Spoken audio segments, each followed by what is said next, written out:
بسم اللہ الرحمن الرحیم۔ نمازی استخارہ۔ استخارہ کا مطلب اللہ سے بھلائی طلب کرنا ہے، یعنی جب کسی عام کام کا قصد حاصل کرے تو اس کے کرنے سے پہلے استخارہ کرے۔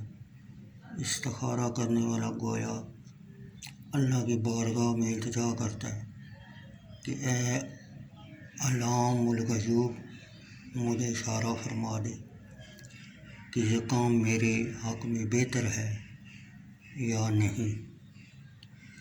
استخارہ۔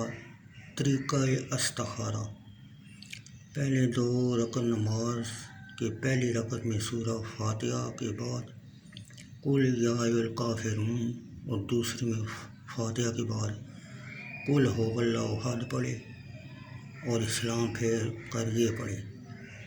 ترجمہ: اے اللہ، میں تیرے علم کے ساتھ تجھ سے خیر طلب کرتا ہوں اور تیری قدرت کے ذریعے سے طلب کرتا ہوں، اور تجھ سے تیرا فضل عظیم مانگتا ہوں، کیونکہ تو قدرت رکھتا ہے اور میں قدرت نہیں رکھتا، تو سب کو جانتا ہے اور میں نہیں، اور تو پوشیدہ باتوں کو خوب جانتا ہے۔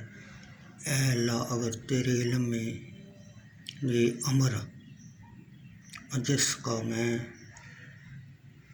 قصداً ارادہ رکھتا ہوں، میرے دین و ایمان اور میری زندگی اور میرے انجام کار میں دنیا اور آخرت میں میرے لیے بہتر ہے، تو اس کو میرے لیے مقدر کر دے اور میرے لیے آسان کر دے، اور پھر اس میں میرے واسطے برکت دے۔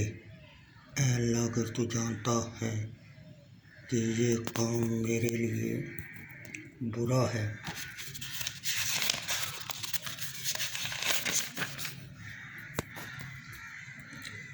میرے دین و ایمان، میری زندگی اور میرے انجام کار دنیا و آخرت میں، تو اس کو مجھ سے اور مجھ کو اس سے پھیر دے، اور جہاں کہیں بہتری ہو میرے لیے مقدر کر، پھر اس سے مجھے راضی کر دے۔ اور بہتر یہ ہے کہ 7 بار استخارہ کرے اور دعائے مذکور پڑھ کر بطہارت قبلہ رو سو رہے۔ دعا کے اول و آخر فاتحہ اور درود شریف پڑھے۔ اگر خواب میں سپیتی یا سبزی دیکھے تو سمجھ لے کہ یہ کام بہتر ہے، اور اگر سرخی یا سیاہی دیکھے تو سمجھ جو برا ہے اس سے بچے۔